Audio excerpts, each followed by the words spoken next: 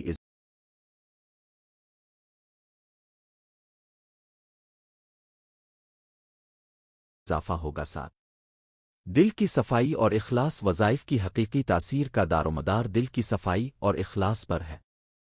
اگرچہ ہم مختلف وظائف اور اذکار پڑھتے ہیں لیکن ان کا اصل مقصد اللہ تعالیٰ سے قربت اور اس کی رحمت کی درخواست ہوتا ہے۔ دل میں سچائی اور اخلاص کے بغیر کوئی بھی عبادت اثر کا حامل نہیں ہو سکتی۔ اخلاص کے لیے چند رہنما اصول۔ نیت کی درستگی وظائف پڑھنے سے پہلے یہ نیت کریں کہ آپ کا مقصد صرف اللہ تعالیٰ کی رضا حاصل کرنا ہے، نہ کہ دنیاوی فائدہ۔ شہرت توبہ و استغفار اپنے گناہوں کا اعتراف کریں اور اللہ سے توبہ مانگیں۔ دل کی صفائی اور گناہوں سے پاکیزگی سے ہی وظائف کی تاثیر میں اضافہ ممکن ہے۔ سکون دل روزانہ کچھ وقت اپنے دل کو تنہا چھوڑ کر اللہ تعالیٰ کے حضور بیٹھیں اور خاموش دعا کریں۔ اس سے دل میں سکون پیدا ہوتا ہے اور آپ کی دعاؤں میں سچائی جھلکتی ہے۔ تلاوت کے ساتھ غور و فکر وظائف پڑھتے وقت ان کے معنی اور مفہوم پر غور کریں۔ یہ عمل نہ صرف آپ کے دل کو تازگی بخشتا ہے بلکہ اللہ تعالیٰ کے پیغام کو بھی بہتر طور پر سمجھنے میں مدد کرتا ہے۔ 8 روحانی اور عملی پہلو وظائف کی تاثیر وظائف صرف ایک روحانی عمل نہیں بلکہ عملی زندگی پر بھی ان کے گہرے اثرات مرتب ہوتے ہیں۔ جب انسان اللہ تعالیٰ کی عبادت کرتا ہے اور اپنی مشکلات و پریشانیوں کو اس کے سپرد کر دیتا ہے تو اس کے دل میں ایک نئی توانائی اور اعتماد پیدا ہوتا ہے۔ یہ اعتماد اسے عملی مسائل کا سامنا کرنے اور اپنی محنت میں بہتری لانے کا حوصلہ دیتا ہے۔ روحانی پہلو ایمان میں اضافہ وظائف کی باقاعدگی سے تلاوت سے انسان کا ایمان مستحکم ہوتا ہے اور وہ اللہ تعالیٰ کی قدرت اور رحمت کا مشاہدہ کرتا ہے۔ دعا کی قبولیت جب دل صاف اور نیت خالص ہو تو اللہ تعالیٰ دعاؤں کو قبول فرماتے ہیں۔ روحانی سکون اور اللہ کی قربت انسان کی زندگی میں تبدیلیاں لے کر آتی ہے۔ عملی پہلو محنت اور کوشش میں استحکام وظائف پڑھنے کے ساتھ ساتھ اگر انسان اپنی محنت میں بھی